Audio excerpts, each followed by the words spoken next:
This is our continuing discussion of the 2025 to 2027 long-range plan. Just as a brief reminder, our long-range planning process combines the best elements of strategic planning with financial planning to make sure that we make strategic decisions with our financial position in mind.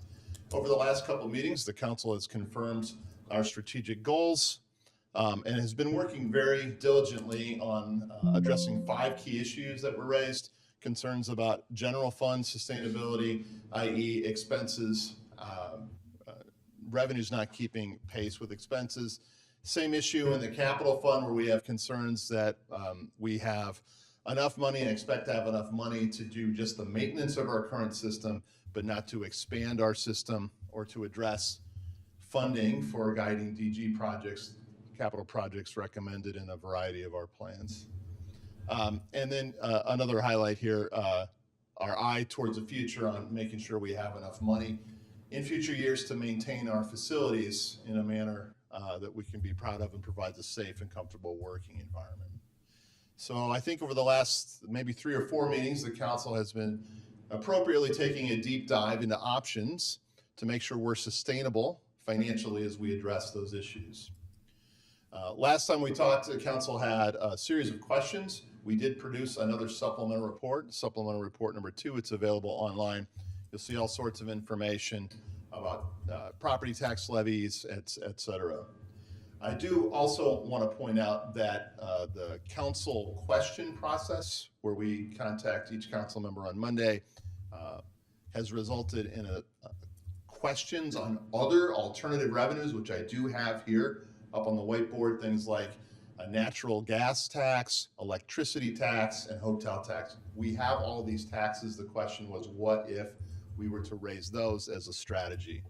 And there's also some information in the updated supplemental report about what started as a discussion of just streaming tax, which is now expanded as we've done some research into amusement tax. So there's a lot of information in there.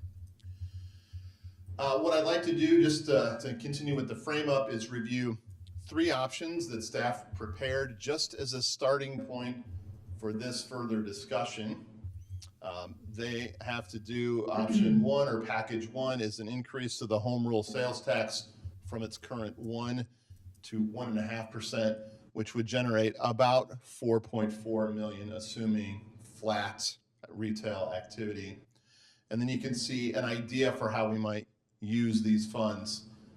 Perhaps $750,000 for general fund operations, perhaps $350,000 towards required public safety contributions. Where did we get this idea? From council discussion last time about perhaps using other sources of revenue to make those. And then that would allow us up to $3 million for guiding DG and new capital, and $250,000, let's say, for facilities. I want to point out that because the council has already indicated that we do not want to be issuing bonds, which would tie us up in the use of the money for future years, these, what I've bracketed here, a reminder, these are annual budgeting decisions, right? So even though we have a plan, and we should have one, each year, council would decide where that cash goes. So on a year-by-year basis, you could direct something less than $3 million to guiding DG and maybe more towards facilities, or maybe the other way around. This is a lot of flexibility, and that applies to all of the options. So I just wanted to make sure that now that we're not talking about bonds, there's even more flexibility. Option 2 would be the home rule sales tax to 1.5%, and then a quarter cent increase on the food and beverage tax. That generates an additional $600,000, and we're suggesting that that additional revenue could go more towards pensions and a little more towards facilities. And then finally, option 3, same basis, home rule sales tax to 1.5, and then a half-cent increase in the food and bev. Now we're up to $5.6 million, which gives us even more money towards perhaps pensions and perhaps guiding DG and facilities. So you're talking significant dollar amounts. So that's what staff had prepared, and then the questions came in. Please do look at your council questions to see what else is available in terms of raising our natural gas tax. Perhaps every half cent, there's $133,000 available. Electricity gets a little complicated with this thing called a block rate, but there is some opportunity here. perhaps measured in hundreds of thousands. And then hotel tax is a locally administered tax, which could also be measured in hundreds of thousands of dollars. So with that, we're hopeful that the council can move towards the makings of a plan. But again, we want to be responsive to the council, and we want to move at the council's pace. Hope that intro helped. Mayor, I'll turn it back to you. Thanks for the recap, Dave. Be good to try and make some progress towards kind of decision making. Anybody want to sort of start? Leslie? Yep. I have some thoughts. To be blunt, I'm interested in option 3. I really think that this is the area where we can hopefully get the most with the least impact on people's pocketbooks. Again, we're talking about increasing each tax by 50 cents per $100 for anybody who is purchasing something either through sales tax or food and beverage. And again, it's spread out through whoever is either is buying things or eating in town. It's not necessarily even only residents. I know that some of us, either one-on-one or just in conversations with residents, have talked about potentially at some point increasing some of the numbers for either ops or pensions, and I would love to do that one day. In terms of ops, even just maybe adding sidewalks. You know, we've talked about adding sidewalks in some other areas or improving on some areas. I would love to have those conversations, and I hope we'll talk about that during some priority action items. And I think that's a bigger conversation, but I don't know that I'm ready to change any of those numbers as of now. And the same goes for pensions. Of course, these things are always fluid, as we know. We get updates throughout the year, but I'm pretty comfortable with where things are in number 3 and all of the breakdowns.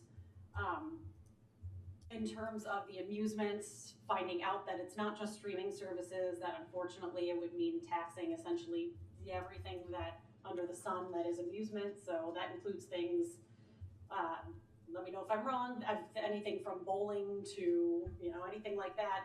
Knowing that it's not just streaming, I'm not comfortable taking that on right at this moment. I would be open to having a conversation about hotel taxes. But right now, I'm not interested in natural gas, electricity, or EAV. I really wish we would have had these conversations 2 years ago when things were maybe slightly different. I do think it is a good idea to reevaluate these things every couple of years. Realistically, as we have expectations for more services and our community is asking for more, and we know that we are a service organization and the cost of doing business is always going to rise. We have to figure out how to do that in a responsible way. We're kind of at a unique point in this year where we are looking at some pretty drastic cuts for a lot of our most vulnerable populations, especially today. And so I am incredibly uncomfortable with enacting anything that is going to hit folks, especially with regard to things like natural gas and electricity. Even though I know it is a small amount, I just cannot in good conscience, knowing how difficult this economy could be for folks, I'm not comfortable increasing any of those this year. I think we need to hold off on that until we have a little bit more stability in our economy. So I am in favor of 3. That is much more discretionary income. I think it is wholly reasonable to try and get as much as we can from those 2. I think we can increase them both by 0.5%. Again, 50 cents on $100 is completely reasonable. I don't think most people are going to notice that when they have a $100 bill that they're paying 50 cents more. And so that's where I'm at. Thank you. Thank you. Anyone else? Tammy? Thank you, Mayor. I'm also supportive of option number 3, and I'm also open to raising the hotel operations tax, and I'm also open to more discussion about the real estate transfer tax stamps. And I 100% agree with Leslie with the no increase of gas or electricity taxes, because in addition to that, hitting the people that are most vulnerable, I think an argument can be made that a lot of people in vulnerable positions also live in houses that aren't as efficient when it comes to heating and cooling, and they will bear the brunt of a tax like that, even if it looks minuscule to other people. And so I think the only thing I differ on is I'm definitely open to the real estate transfer tax step, because I think a lot of people don't understand what that looks like. And I think it is something that's more beneficial for us and people moving into our community as opposed to people moving out. So I think it's something that could be explored further. Thank you. Chris? Yeah, so I have a lot. I'm going to try to chunk it into the things that we're talking about here. I want to address the electricity and the natural gas first. It's important to note that this rate has not been raised for 22 years. The rate is also not a percentage of our residents' bill, but it is based on the unit of energy that they use. So when we look at what our rate is compared to our closest 10 neighbors, we are about 2/3 as to what the rest of our neighboring towns, who have a wide variety of socioeconomic a spectrum, I would say, of people in that. If we were to just go to the Glen Ellen model, which is almost what you portrayed out, or to go to the max. Let's do the max because that's the math you put in the thing. We are talking about adding $14 a year to, on average, for our residents in electricity and for natural gas. It is also important to note that in some ways this tax is progressive. If you have a smaller home and you are using less energy, you are going to pay less in the increment or the increase as opposed to a larger home. So that to me is very important. But we have not raised this fee in 23 years, natural gas or electricity. And I've heard the argument that this is a tax on us not providing anything, we're just taxing it. I don't agree with that, because the reason we are allowed to do the tax statutorily is because we lease the right of ways to these utilities. So there's basically been the same rent for these utilities for 23 years. The impact on residents on this is very small. It is almost $700,000 of revenue that could go towards our pension obligation or any of the other things here on the list. So I don't agree with the characterization that this is more weight on folks who may be struggling, because it is minuscule compared to what some of these other are. Food and beverage tax, I would be waged to guess it's 80 or 90% of residents who are getting that tax. They're not avoiding that either, and whether they can choose to eat out or not, I think is a little bit of a red herring. The other thing we have to think about home rule sales tax and the food and beverage tax is the higher those go up, the interest in folks bringing their businesses to town are concerned.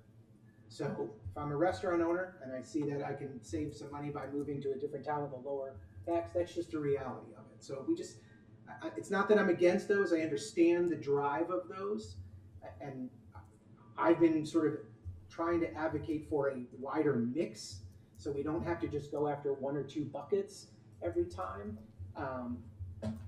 But hotel occupancy, the same thing. We are in the lowest in the area for our occupancy tax on hotels. It would likely add $3 to a room. That is by far and away one that impacts our residents the least. So I understand that, but I just don't agree with, and the reason that I support the natural gas is, and electricity increases, is because the impact is so low. It does have a progressive take to it, and it is something we likely should have been doing for many, many years, looking at that. So those are as it pertains to the amusement tax, one of the clarifying things in the council questions was that we do not have to apply that tax across the board based on the amusement. So if we were concerned about bowling or movies, we can make a decision to charge 0.25% or a nickel a ticket, and apply differently on the streaming. Now, I understand the streaming comes with a little more, probably much more management, maintenance, or administration, I guess is the word I'm looking for.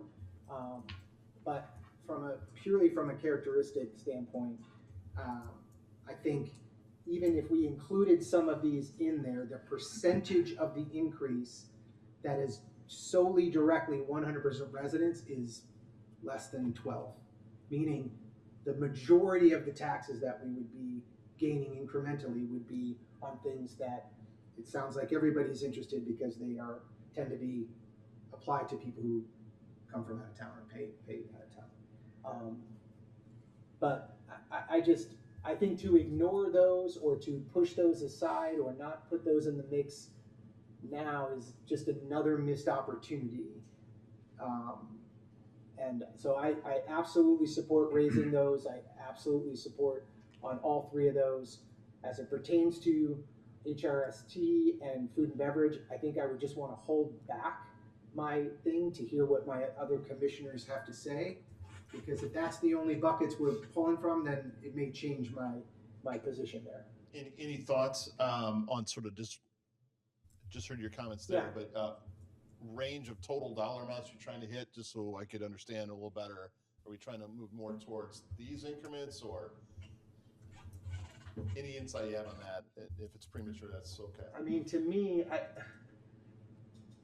I don't know. I guess I've maybe focused less on the buckets that they need to go into and what we need to generate, and more on what we've left on the table for so many years, and with the pension and our facilities upkeep and the guiding DG work and all these things that are coming, and the 20% cost increase that we see as projects that we talked about a year ago are now pricing in it. Like, I'm just concerned that there is more that we need. And Leslie made a great point that the reliance on state and federal, and I think even Bob shared it in an email to us about maybe looking less to them as for that kind of support. I think this kind of starts to move us in a direction where we have a little more spread revenue base in a way that lets us be more sustainable. The real estate, I'll just address it because Commissioner Sarver brought it up. I mean, sure, I think the likelihood of that passing referendum is almost zero, and that's the requirement. So I understand the concept of it, and it seems to make sense, but to me, it seems like a swimming up a big stream. So I'll stop there. I'll tag on here. So absolutely, I think the transfer tax stamp is, I mean, it's 2 years out, I think is what we heard. If we want to propose it, pass it, and I don't think it's going to go to referendum. The hotel tax, I think, is really interesting, because I think my goal here is to see us spread this out as far as we can. And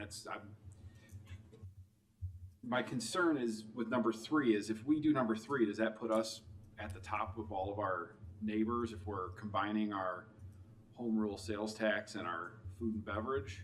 Are we over everyone?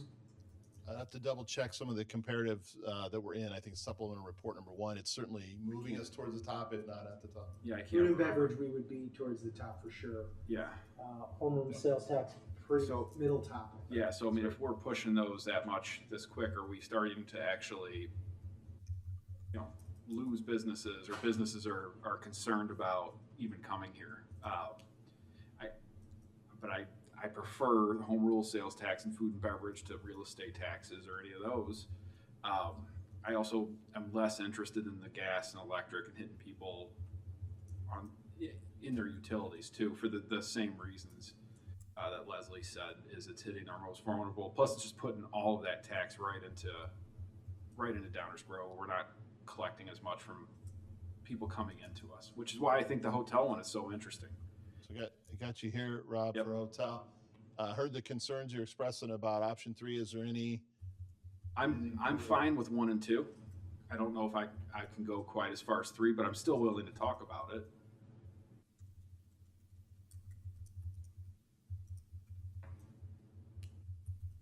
Go ahead, Mark. Thank you, Mayor. First of all, I'm really glad that we expanded this conversation and then expanded it some more and then expanded it some more, because it's absolutely something that needs to be revisited periodically. So I think it was a very, very, very healthy conversation to look at all these different things, and I commend my colleagues for their creativity and innovation and thinking about different things, because the best way to come up with really good ideas is to have lots of ideas. So I appreciate that very much. And I also think it's very helpful and educational for the community as well. So bonus to that. That being said, nobody likes to talk about increasing taxes ever. I think every one of us will say that, but there are things that we need to do, and there's things we have to do, and then there's things we want to do. And that's kind of where I'm at, is that what do we need to do, and what do we want to do? I know we're talking about 1, 2, and 3. I was actually at 0.5. And I was reluctantly in support of 1 because of the concern, which is a valid concern, about issuing debt instruments in the current environment. And I think pretty much everyone has said, our financial advisors have said, that there's a concern about issuing bonds due to the current economic uncertainty right now, which leads me to sort of an overall thought here, is that if there's a perception of significant economic uncertainty right now that's putting pause on our willingness to issue debt and issue bonds, then I think we also have to have that same pause with some of the things that we might want to do and putting shovels in the ground. Not that we won't do it, just like we won't never issue bonds again. But if there's a current reluctance to say, well, let's maybe wait a bit and see how things go, no different than you budget at home. There are things you have to do. There are things, yeah, I'd really like to put in that jacuzzi this year, but we're just going to have to wait and see. So I'm not as anxious to go find everything we possibly can. I do appreciate the spreading out issue. I think that's an important thing to do where we can.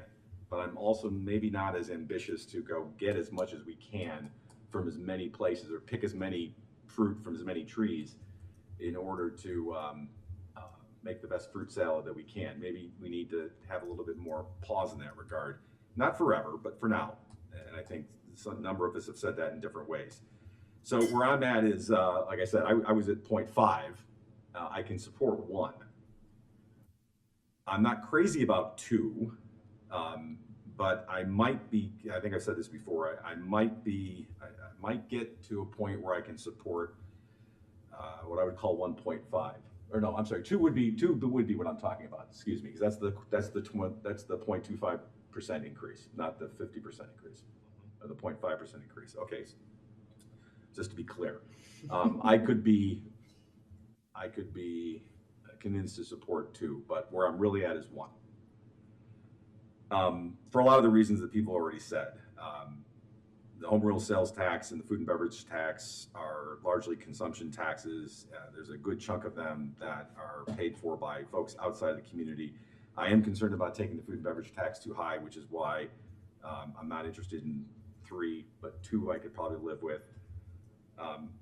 Streaming, if there were a way to thread that needle somehow, I'd still be open to considering it, but I'm not seeing that right now. But that doesn't mean we can't continue to have a conversation about it. But for purposes of coming up with a plan and a direction moving forward, that's probably not on the table. The other, and I understand all your comments, Commissioner Gilmartin and whatnot, but it sort of goes with the philosophy I mentioned before, is the things that hit people just for living in their homes. Largely, I'm not comfortable with pursuing those at this point in time. The hotel motel tax, and thank you for bringing that up, because that is something to be considered. Mike, I'm willing to consider that, although, if memory serves right, what we usually have done in the past when looking at the hotel motel tax increases, we've consulted with the Downers Grove Economic Development Corporation and our hoteliers in particular, because I would like to hear from them what the impact might be in their business. And it may not be the case anymore, but I just don't know. But I know that this conversation in the past has brought out some expression of opinion, shall we say, from that segment of our business community. So I would just like to hear sort of their take on it, and not a knee-jerk, well, of course we don't want you to do it because it makes us more competitive, but really, what kind of an impact might an increase and how much of an increase have on our hotels? It's just more information I would need to know before thinking about that any further. So I guess where that leaves me is, yes for one, maybe two.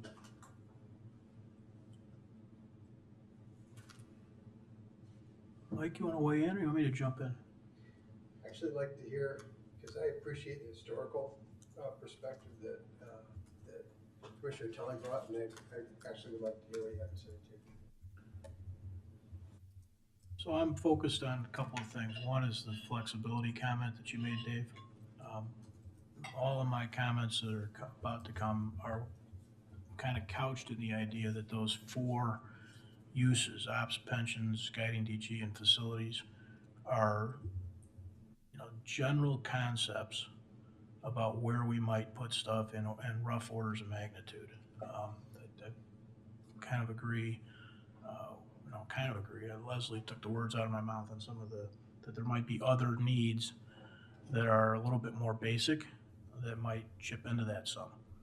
And so I don't have that figured out. I feel like that's part of our LRP process. It's part of our high priority action item process where we're going to work through and end up zeroing in on some of that.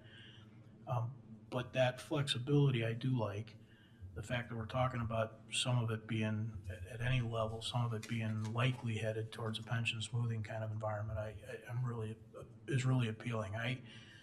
I think that in my mind, the option 3 up there is one that I could get behind, because it gives us the most flexibility, and I would welcome input from EDC on any of these things, certainly. But I tend to share Leslie's thoughts on the difference between 1 and 1.5 on purchased goods, or 1.5 and 2, that's likely de minimis and probably not driving consumer behavior. Restaurateurs are not paying that tax. So when a restaurateur has to decide to move here, it's probably going to have a lot more to do with what they think the market is and what rent they can get than it is 50 cents on $100. But as we continue this process, Dave, I think one of the things I'd like is some EDC commentary, and I think we should sort of officially ask for that. As it relates to these other things, the amusement thing, it struck me as a thing that the magnitude of it is such that I don't feel like we should ignore it. I don't think it's a now thing, because I don't think any of us knows enough about it. But given what we know the 3 to 5 year window probably looks like from a revenue and expense standpoint, that seems like something that maybe it needs to be somewhere in the top of the list in high priority action items to really get our arms around it. What does it mean? How would it roll? That kind of thing. The hotel thing is, I agree with Martin on that. I wouldn't want to rule it out. I'd want EDC to weigh in on that one as well. But then the other stuff we've got, I appreciate Tammy's comments on the transfer tax, but I also think that's probably not only far down the road, but also probably a long shot passing through a referendum. If we were going to do something like that, if we thought that was really worth pursuing, that probably is something that would take the village. Village would have to prepare, a little bit like maybe we did in the past on some of the other items, whether it was gaming or it was term limits or some of those things, in a non-advocacy but informational rule. I think we'd have to play a big role in developing some sort of a rollout. I don't think you just throw that on a referendum ballot and have any success with it. So that to me seems like a long shot, and there's other stuff in front of me that I think is more likely, and therefore kind of warrants my attention more. On the electricity and the natural gas, I don't see those as money left on the table. I see them as money left in pockets. Those are part of that cost of how'd you frame it up? Cost of just living in their house. In all those windows, we've done other things. We've got water utility rates that we've spent a good deal of time trying to make sure we're properly structured as it relates to the long-term capital needs. We put a stormwater utility in that not everybody has. I don't really want to spend the time to go down the road of doing deep dive comparisons to every other community, because for me, those things the rate is not the issue, it's the goal. The goal in my mind is to take those things that people have to do and minimize them. And so when we talk about food and beverage taxes being paid mostly by Downers residents, maybe. That may be true. I don't know if we know that. But we know some portion of that, some portion of the sales tax, some portion of the hotel tax are paid by others. So that's on the outset a good thing. We also know that all three of those are discretionary. You know, they're consumption based, but they're also discretionary. And there are, you know, our community is more diverse than we sometimes think it is, particularly as it relates to income. And there are a lot of people who spend a lot of time focusing on trying to minimize the cost of those sort of recreational entertainment kinds of activities. So I just don't have any interest in investigating those at all. But that's the reasoning behind it. It's not that we don't have needs. We all know we have needs. But they're working against low rent. They're working against people staying in their houses. They're working against people retiring in their houses. Are they de minimis? Yeah, sure, but so is every tax we throw out there de minimis. So where do you want to put it is my question, and I'd like to put it in a place where people have some degree of choice over paying it. You know, the idea that it's progressive, I think makes a huge assumption, and that goes to Tammy's point, you know, that everybody's square footage is somehow the same operationally from a utility standpoint. That's just nonsense. I mean, they maybe not. If you're the original owner of your Gallagher and Henry home, you may or may not have done anything since 1972 that's meaningful. I just think that's a huge assumption that I'm not prepared to make, and frankly, I just don't even think it's one that's worth making because it's so likely to be not true. The spread thing is, everybody wants to say, you know, don't put our eggs all in one basket. Who's going to argue with that? We can't put all our eggs in one basket. We don't want to put all our eggs in one basket. But we do have limited baskets where to put them. So that's why, in my mind, the amusement thing is such a appealing thing for us to get. It might be another basket that we could add to our mix that is a substantial amount of revenue. I agree with that concept, but there's a couple baskets I'd like to avoid, which is all those ones that people have to deal with every month. So I don't know if that's enough information, Dave, for you to write my initials by places, but Yeah, I got a couple of RTBs here on some concepts and also on option 3. Yeah, I think we captured it. Mike, Yes, need your 2 cents on this, yes. or $10. So- $10. We'd like to get $10 out of you. $0.25%. Yeah, so, all right, I'll start by kind of playing the way everyone's been playing here, in that, yes to amusement. I'd have to look at that some more, and I agree with what's been said. Hotel, like the idea of getting, input from EDC on that. Electricity and gas,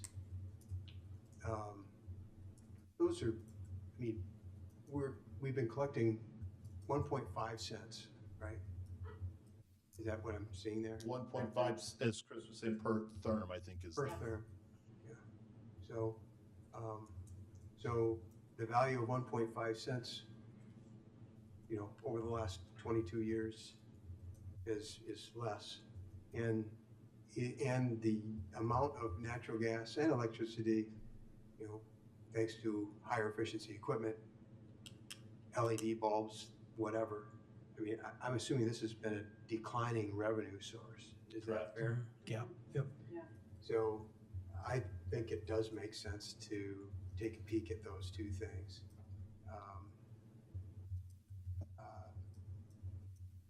Yeah, all right, on 1, 2, 3, I'm just not ready to really chime in on this.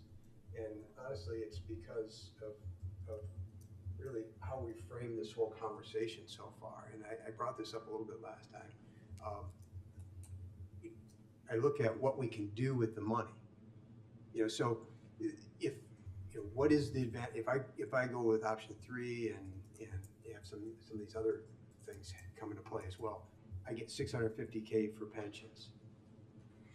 Option 2, I get $500K. Option 1, I get $350K. I'm fully on board with this idea of let's do more with pensions instead of just relying on the property taxes. So I'm in that, right? the question is how much? How much should we be doing? How much, how much are we going to commit to? So I see guiding DG, I see 3.2, 3.05, 3.05. So am I assuming then that council is kind of agreeing on the idea that we generally want to target about $3 million a year towards guiding DG? I don't know that I heard that. I just heard reasoning for doing one type of tax versus another and increasing those things. Similarly with facilities, so all the things that we've got listed there, I think are things that we definitely want to go after. I'm just not sure yet about how much we should be going after each one of these things. So I mentioned this last time. I wish we had more conversation about how much and what we really hope to accomplish, and kind of weighting it that way, and then backing into, Yes. okay, now what's it gonna take to get that done? So I hope I'm not out of order here, Mayor, but it's a really good opportunity here. We frame these up in little packages to try to elicit feedback. And some years it's almost a literal, like, okay, this was what the LRP said, it goes right into budget. And some years you have to look for sort of themes and key strategies, et cetera, and maybe push a little bit more of the details to things like priority action items and the actual budget. We've received a lot of commentary that, honestly, I'd just like the chance to go back with the LRP team, digest what we've heard, and see if we can come up with a revised draft plan that sort of pieces together and weaves together some of the key themes and strategies, and see if we can tie it to the remainder of the LRP process and where it leads to the budget. For those very reasons, I don't think any staff member saying, oh, we had an initial here, so that means exactly that. It's helpful to get us to this point, but that's not what your staff is trying to do. We're trying to develop a long-range plan strategy that will feed the budget. So when that budget comes out, the council's like, I understand it. This matches our general strategy. I'm not surprised by this. And then we can have another discussion of allocation at the budget as well. So, Mike, before you go on, let me just add to what Dave was saying. I tried to preface my comments with that, right? That these were orders of magnitude. So maybe another way of framing that is, when we deal with some other situations, we sort of set parameters is one way we frame those conversations. We could do some additional long-range planning. We could do some high-priority action things. We could get some additional detail and find out that, that 5.6 million is way more than we need, that we couldn't accomplish the stuff we had the money to do, and so we only need 4, right? Well, then you'd move these things off. But what we're taking out of here, what I think we're trying to get to is which buckets, right? That's one thing. Which buckets? I think we have a lot of agreement that home rule sales tax and food and beverage buckets are buckets we're interested in manipulating, right? yep. So I would say that I'm interested in all of the buckets presented, with the exception of the real estate transfer tax, because I don't think that has a chance in hell of getting approved by referendum. And I think if we put any of these things up for a referendum and asked the community what they wanted, they'd say no to every one of these, honestly. So I think that's I think it's a waste of time. All due respect, I understand the idea behind it, and if it didn't have to go to referendum, then I'd think about it as a conversation. Let me just tell you, I've had some experience with referendums. So I'll leave it at that. Chris, go ahead. Thank you. A few more things here. Just a question on electricity and gas usage.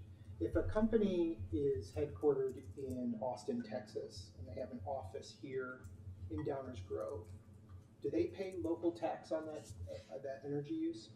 I think it's by address. I looked to Mike. Mike was, So the argument that the electricity and the gas is only on the backs of residents is false. We have businesses that are based here that leverage that. So let's just keep that in mind. Well, hang on, Chris. That clearly is obviously a point. We can continue the thread in a second. The idea that it's only on residents isn't the point. The idea that the residents portion is not discretionary in a similar fashion to the other taxes we've been talking about. Very different points. Okay. But one Sales could argue- taxes are paid by businesses as well, right? Right. One could argue. Property also- taxes are paid by businesses and as well, sales right? tax are paid by individuals and businesses. Property taxes are paid by businesses. Sure. Yeah, so those aren't on the backs of residents either, right? Or are they? That's right. They are. Yeah, and Those it's are the, also- those are the non-discretionary portions. Right, but when you talk about non-discretionary, when it's $1 a month, Mm-hmm, $1 a month, mm-hmm. when you're gonna raise the home rule sales tax almost 50%, you don't think that $10,000 that our folks spend on average, that's equal to $2,500 increase. And if we think for 1 second that the majority of those people are not residents, it's just not true. So you And think it that, also, excuse me, I want to, you just throw out a number, you think that our residents spend $10,000 a household on I'm average? saying the average could be $10,000. Make it $5,000. Make it $2,000. I bet there's residents who aren't spending $1,000 a year eating out.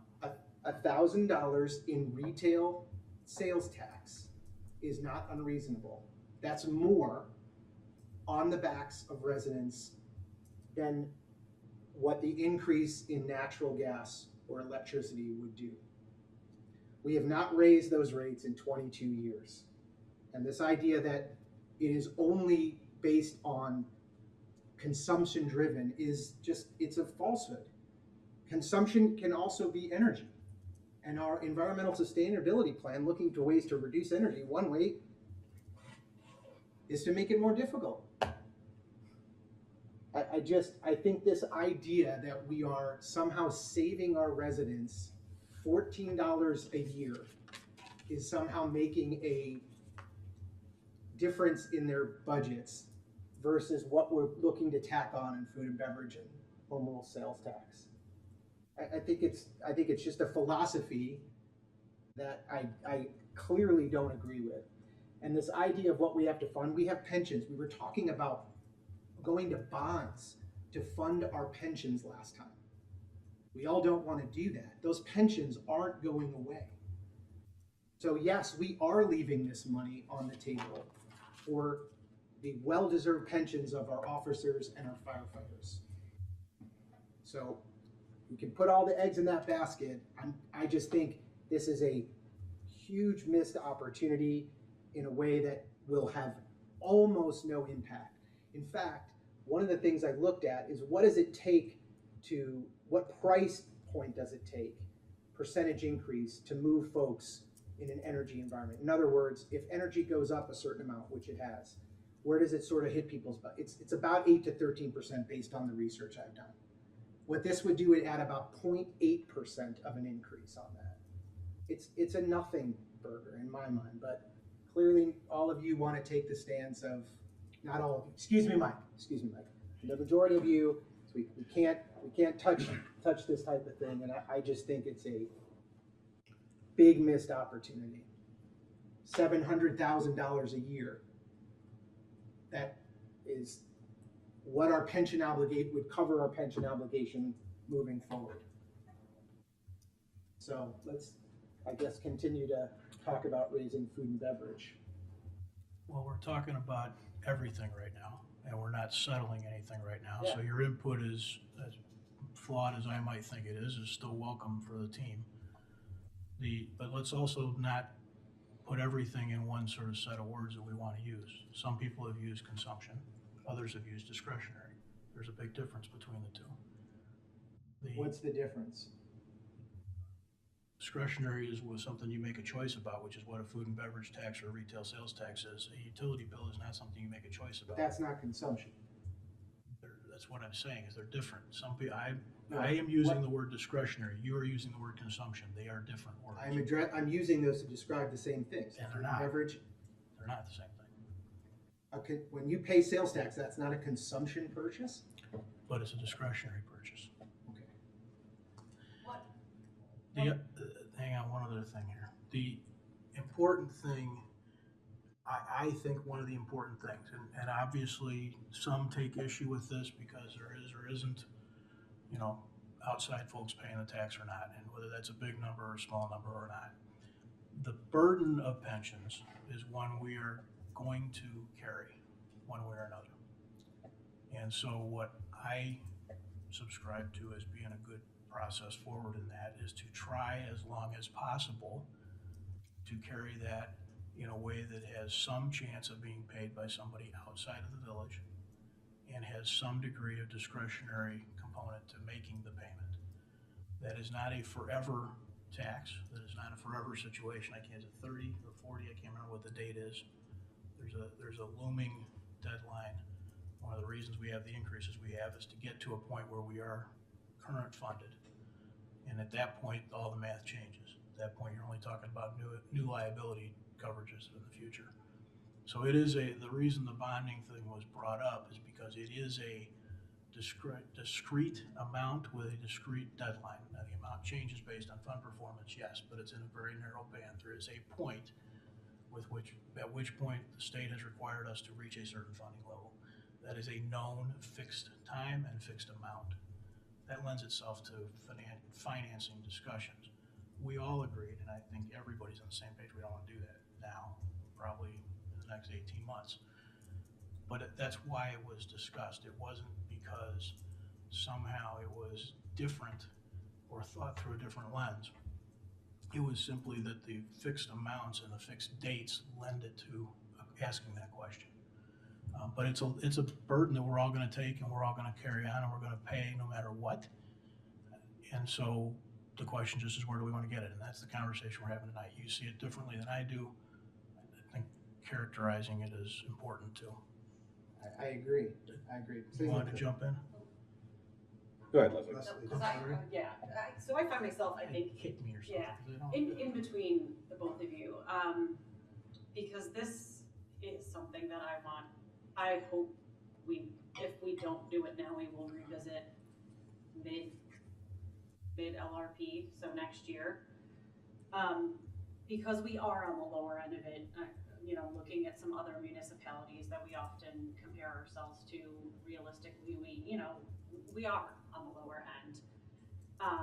But one of the concerns I do have is not just, the $6 or $16 per household, right? It is the inefficient homes, that might be losing more than the average. It's also potentially the rental properties of, if costs go up, then you might have a landlord who might decide, well, if this is gonna go up for my property, I might just jack up the rental properties.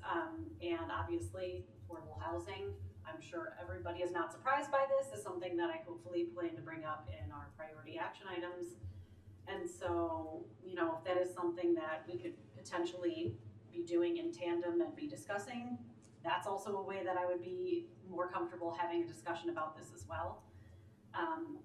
And the economic uncertainty right now, this just hits hard right now, and it's just a difficult discussion for me to have with everything circulating right now. And again, thinking about rentals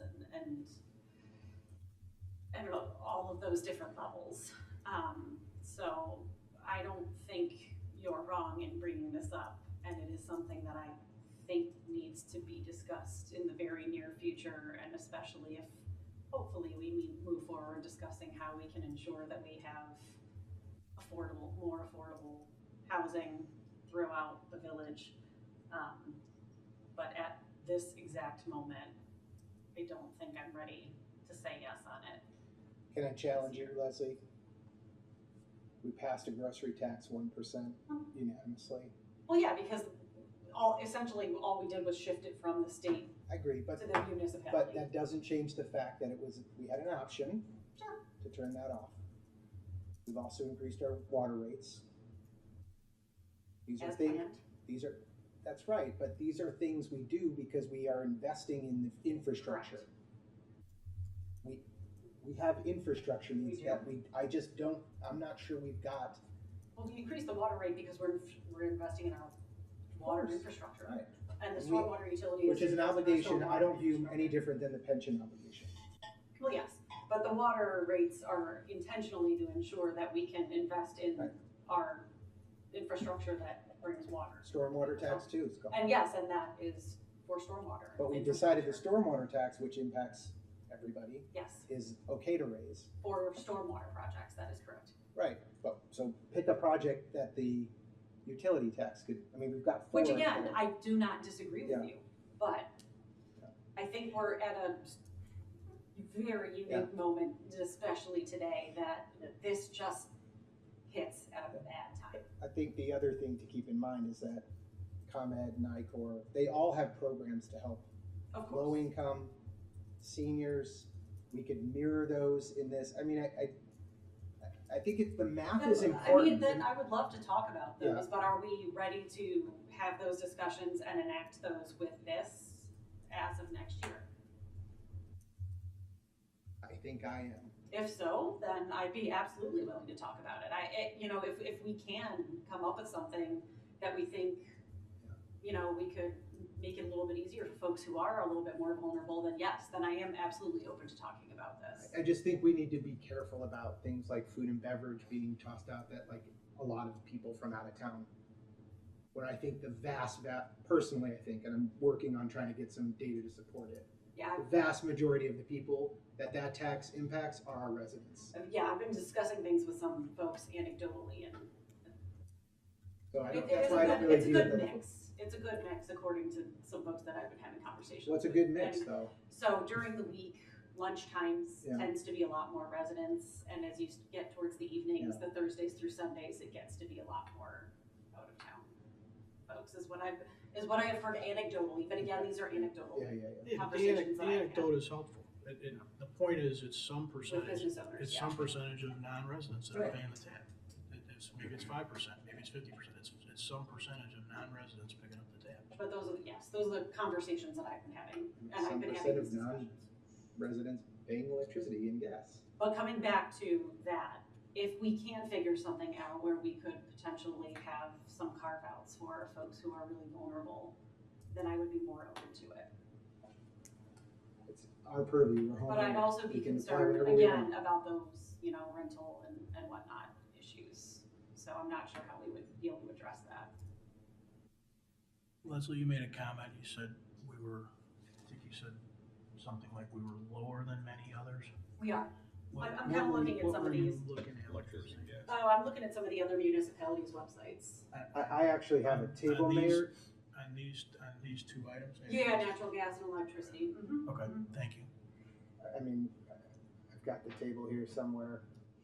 Electricity, we're at 0.391 penny. Everyone else, for the vast majority, is over 5. Yeah. There's a statutory That's limit, but we're well below pretty much everyone else. The same with the gas. We're at 1.5. Most are at 2. Did those That's communities have stormwater utilities? They do not, however, they cover that in their property tax yeah. levy. And So then water rates would be good too. If you wanted to do this analysis, what I alluded to earlier, I would think it's a way deep dive into the total cost for owning a house, for operating a house, if you will. So that's natural gas tax, it's electric tax, it's stormwater utility tax, it's water rates, it's property taxes. It becomes the whole nut. That gives you the picture. If you just compare any one of those items, I don't think it gives you the whole picture. Yeah, I did look at that in terms of the total cost of those things per $100 EAV. And when you don't include the water tax, it's our line of, we're in the bottom third of DuPage County. When you do, we're in the middle of the pack. So we're in the middle of the pack pretty much everywhere else except for these utility things. So I'm beating a dead horse. Just know there are things we could put in place to protect fixed income, to protect folks with disabilities, to protect those who are below the poverty level line, just like they do at the state level, just like ComEd does, just like NICOR does. And these are both almost zero administration because it's all passed through from the utilities.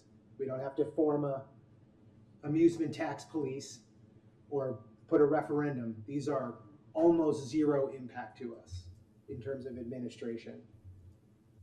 And I'm sorry, but I just have to keep going back. I know 14 and 6 and 4, it's actually 14 and $4. I keep hitting on this and every penny counts, I get it. But in the broad stroke of what we're talking about raising, this is probably the lowest impact. Anyone else? Yeah, so to some extent, because we've we've left these alone for so long. It's to some degree, part of what we're looking at with these other things is partly because we've allowed these to diminish so much over time. So an argument could be made that there's a certain baseline that makes sense as compared to other communities. It's a right sizing. And so, or we consciously say, hey, this is just something that we want to continue to allow to diminish. I think that's a good discussion to have, because that's the reality of what's going on, right? It's been going down, it's going to continue to go down in all likelihood, and so it's that money's going to continue to go away. It wasn't as accidental as it may seem. That conversation has been had Okay. at least twice. Martin, you can probably weigh in on further back than that, but it's happened at least twice in the last 10, 12 years, about recognizing that it's a diminishing tax, recognizing that we were taxing something that we sort of were hoping would go to far less consumption. And so there wasn't a lot of conversation through the lens of by taxing it, are you somehow driving environmental decisions? We did not have that conversation. But the idea of not putting a lot of focus on it because it was taxing, because it was declining, and if people's behavior were what we all collectively as a planet hoped they would be, it would continue to decline. And so that was, didn't say don't raise it ever, that wasn't said, but recognizing it as a place we weren't looking for new opportunities for revenue was pretty conscious. It makes sense, and certainly over the last 22 years, must have been other conversations where everything was on the table. Yes, and for example, we could have never put in a food and beverage tax. Sure. We didn't have to. There was a conscious decision made not to do other things, but to instead do that. And that's the series of conversations that have happened over multiple councils over time. And this is deja vu, because I don't think I've been on a council where everybody agreed on where the priorities ought to be. Everybody looks at things through their own lens. Everybody has their own analysis. No one's dumb, no one's stupid, no one's ignorant. We come at things from different standpoints, and we have different views. And I think it's great that this was all raised, because this is exactly the kind of conversation that has to take place. Candidly, every council ought to have this conversation at some point, because it's very beneficial to the community. Yes. To see where the levers and the dials are set and why, understanding that you got 7 people up here. If we all thought the same way, we'd only need 1. But we don't. We think differently. And I enjoy hearing the different ideas and approaches. There are a couple things that come up that I didn't even think of, but I did think about it. And I have my view, my perspective based on my history, and each one of us are exactly the same way. We're gonna have our own perspective and our own history, and we're gonna come at this through a different lens. And again, real estate transfer tax, I heard a lot of people say it's never gonna happen, but you come at it with a different perspective. That's fine. And that's why we have these conversations, and we come to a consensus and we move forward. But to your point, Commissioner, those conversations did take place, and councils in the past decided, no, we'd rather put in a food and beverage tax than change those other things. You can take issue with that all day long, and frankly, those conversations should be revisited all the time. So hooray that we're doing it, because if these are all the reason why these have to happen to public business, is we get the benefit of the input from the residents. Because the residents 10 years ago may have thought about it differently than they do today. Or maybe today they're even more against it. That's why we have these conversations. But one thing I just want to make clear is that we originally talked about issuing bonds. It was for capital projects. And it was at that point in time, we decided, well, we're not so crazy about taking on debt for capital projects. A little bit later, we had a conversation about, there's this cool financing thing we could do for pensions with bonds. But the original plan was never to issue debt to fund pensions.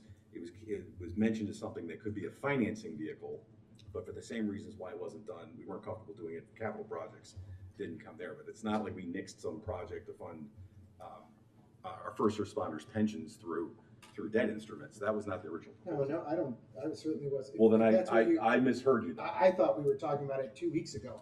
No, we were talking about Yeah. it, but it wasn't the original proposal. No, I understand that. The mayor brought it up as an option. Yes, Yeah, that's all I was, I wasn't. I'm just going- clarifying this Yeah. for the casual listener. Understood. Yeah. I'm not correcting anybody. And I would just say, I look back at this utility tax thing. I look back through a lot of agendas, and the minutes, And I only saw it come up once, which was around the financial crisis. It was mentioned and quickly put aside. So it doesn't mean it wasn't talked about a lot. I just don't, from my perspective, and looking at where the rates are comparatively to our neighbors, and the fact that staff didn't even raise it as a potential revenue stream. That to me tells me that there is some sort of position in a way that looks at that as almost like it's untouchable. I wouldn't say that. I'm glad you raised it. Yeah, but I had to raise it. But that's fine. I mean, that happens all the time. The food and beverage tax. Let me tell you a story about a stormwater utility. Who was that slug? Somebody went to National League of Cities and learned all about something called a stormwater utility and came back. No one raised it. I raised it. But So I it's don't- good that you do that. I know, but this isn't a new thing. The streaming thing maybe is a new thing. Right. But we the- do all raise things. So I wouldn't say understand that. it's not something that's carved in stone, it's untouchable. Now, historically, has it been one of the first go-tos? No, it hasn't. Has there been conversations before we have meetings about where kind of everybody's thoughts are? Sure, so that's why it's not gonna be in the minutes. But then we have a conversation here. But it's come up, and there have been council members who were adamantly against it. That's fair. And if you went back in time, you probably wouldn't be able to persuade them either. So thank you for raising it. It's a good discussion. Did you have more, Martin? No, that was it. I've said too much.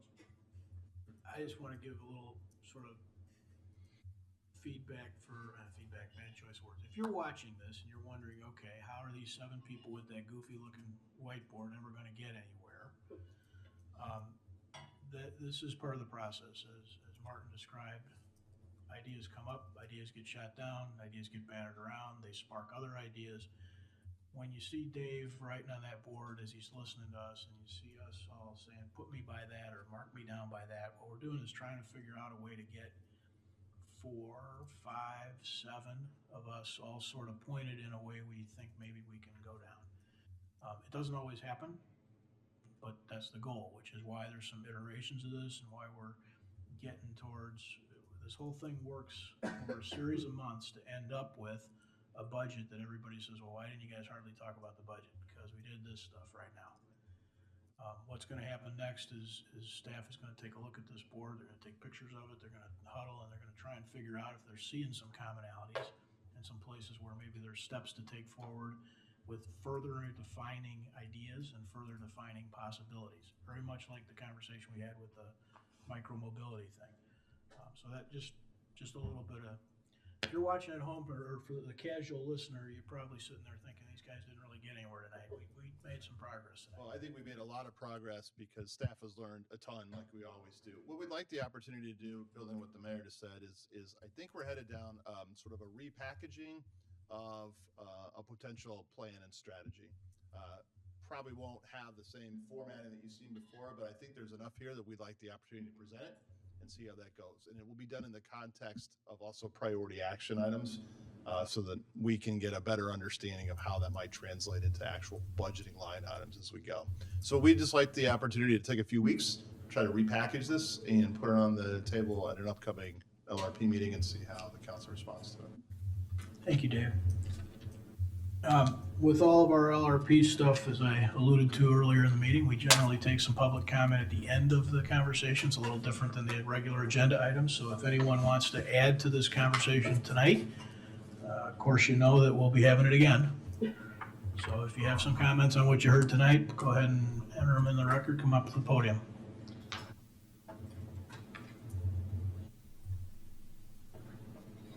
Of course. With respect to the food and beverage tax, if the plan is to create infrastructure for outdoor dining, you absolutely should raise the food and beverage tax and have some correlation with the people who benefit from that, pay for it.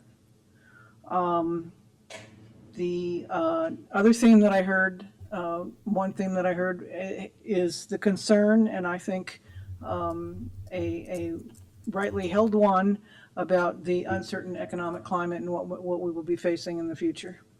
And in that regard, I want to thank Commissioner Tully for suggesting that some things may need to be deferred. And the idea of spending $3 million a year on infrastructure and projects that do not have to be done in a climate that's uncertain for everybody, I think is not well timed.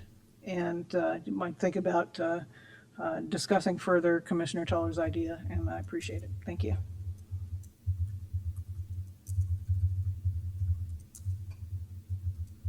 Okay, thank you. All right, we'll continue. Mayor, can I just, one more thing? Sure. Just as a point of reference, Janet's comment made me think of this. For the food and beverage in Naperville, it is a 1% food and beverage tax, which was in the report. But they also charge an additional 0.75% for restaurants downtown. So 1.75 in the downtown district, just as an option of something we should think of. Or maybe not think about. I'm just saying. I think, didn't I see that Lombard also does something similar? That's for a special reason, Okay. but yes, they do. So, just an FYI. So, Dave, that probably would be something to, Lombard, Naperville, if there are others, understanding if there's any particular logic behind that and who else does a similar thing, would be good for us to at least understand. Yeah, we have a general understanding. Those are sort of targeted decisions to invest money in certain, I think, geographic areas, but we'll check on that. Let's make sure we all understand it. Anything else on that? We'll wrap up. All right, we're gonna do no mayor report tonight. Council member reports. Mike, let's start with you. No report, thank you, Mayor. Rob, No report. Leslie, Yeah, I just want to let everyone know that our annual golf outing mailers did go out for the Grove Foundation. So hopefully if you have ever attended any of our events, you have received it or will be receiving it soon. So again, it's on Saturday, September 6th. See any of the Grove Foundation board members for more information, including myself. Hope to see you there. And looking forward to seeing folks for the 4th of July parade on Friday. That is all. Thank you, Mayor. thank you. Tammy, No report, Mayor. Chris, No report, just happy 4th of July to all new residents. Unfortunately, I won't be here in town, but keep it safe, Downers Grove, keep it safe.